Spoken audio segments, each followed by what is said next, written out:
नमस्कार दोस्तों, स्वागत है आपका अपने YouTube channel PKR fact point में।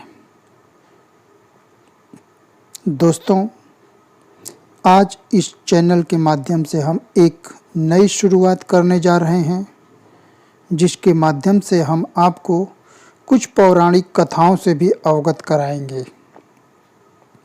इस क्रम में सुख सागर नामक ग्रंथ में एक बहुत ही प्रसिद्ध कहानी प्रचलित है, जो भगवान श्री कृष्ण और रामायण के प्रसिद्ध पात्र ऋक्षराज जामवंत के बीच युद्ध का प्रसंग है। और उसमें इस बात को बताया गया है कि एक मणि, जिसका नाम श्यामंतक मणि था, किस प्रकार से उस कहानी के केंद्र बिंदु में है। तो आइए हम सुनते हैं उस कहानी को। एक बार सत्यजित ने भगवान सूर्य की उपासना करके उनसे श्यामंतक नाम की मणि प्राप्त की। उस मणि का प्रकाश भगवान सूर्य के समान ही था। एक दिन भगवान श्री कृष्ण जब चौसर खेल रहे थे, तभी सत्यजित उस मणि को पहनकर उनके पास आया। उसे दूर से आते देखकर यादवों ने कहा, हे कृष्ण, आपके दर्शनों के लिए साक्षात सूर्य भगवान या अग्निदेव चले आ रहे हैं। इस पर श्री कृष्ण ने हंसकर कहा, हे यादव, यह सत्यजित है। उसने भगवान सूर्य से प्राप्त श्यामंतक मणि को पहन रखा है, इसीलिए वह इतना तेजोमय हो रहा है। उसी समय सत्यजित वहां पर आ पहुंचा और सत्यजित को देखकर उन यादवों ने कहा, अरे सत्यजित, तेरे पास यह अलौकिक दिव्य मणि है। अलौकिक सुंदर वस्तु का अधिकारी तो राजा होता है, इसलिए तू इस मणि को हमारे राजा उग्रसेन को दे दे। किंतु सत्यजित यह बात सुनकर बिना कुछ उत्तर दिए ही वहां से चला गया। सत्यजित ने श्यामंतक मणि को अपने घर के एक देव मंदिर में स्थापित कर दिया। वह मणि नित्य उसे 8 भर सोना देती थी। जिस स्थान पर वह मणि होती थी, वहाँ के सारे कष्ट स्वयं ही दूर हो जाते थे। एक दिन सत्यजित का भाई प्रसेनजीत उस मणि को पहनकर घोड़े पर सवार होकर के आखेट के लिए गया। वन में प्रसेनजीत तथा उसके घोड़े को एक सिंह ने मार डाला और वह मणि छीन ली। उस सिंह को ऋक्षराज जामवंत ने मारकर उस मणि को पुनः प्राप्त कर लिया और अपनी गुफा में चला गया। जामवंत ने उस मणि को अपने बालक का खिलौना बना दिया। जब प्रसेनजीत लौट कर नहीं आया, तो सत्यजित समझ गया कि मेरे भाई को निश्चित ही श्री कृष्ण ने मारकर श्यामंतक मणि छीन ली है। श्री कृष्ण जी पर चोरी के संदेह की बात पूरे द्वारिकापुरी में फैल गई। जब श्री कृष्ण चंद्र ने सुना कि मुझ पर व्यर्थ में चोरी का कलंक लगा है, तो वे इस कलंक को धोने के उद्देश्य से नगर के प्रमुख यादवों को साथ लेकर रथ पर सवार होकर के श्यामंतक मणि की खोज में निकल पड़े।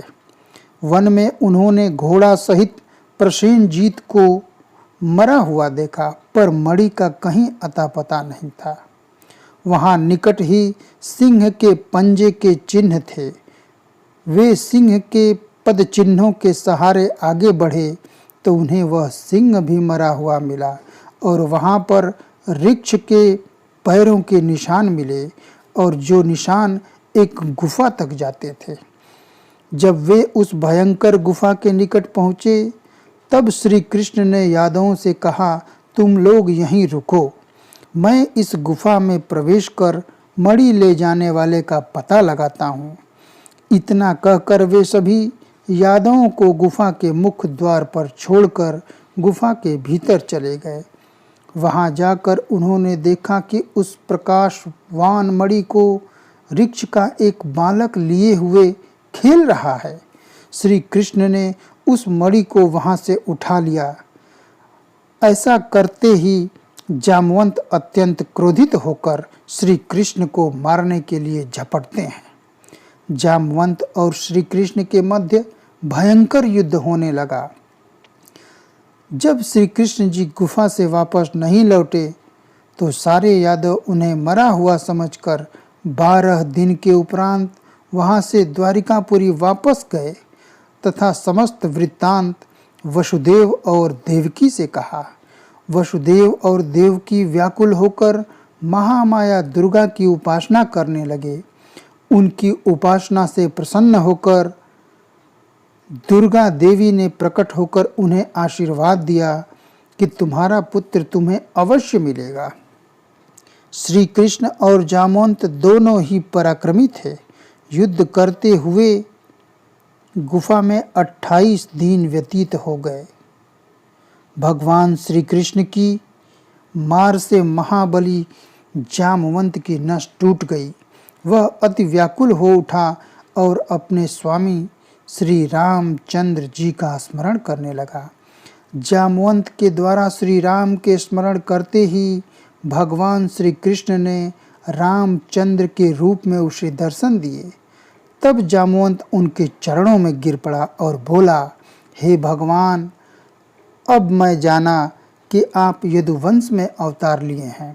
श्री कृष्ण ने कहा, हे जामवंत, तुमने मेरे रामावतार के समय रावण के वध हो जाने के बाद मुझसे युद्ध करने की इच्छा व्यक्त की थी और मैंने तुमसे कहा था कि मैं तुम्हारी इच्छा अपने अगले अवतार में अवश्य पूरा करूंगा।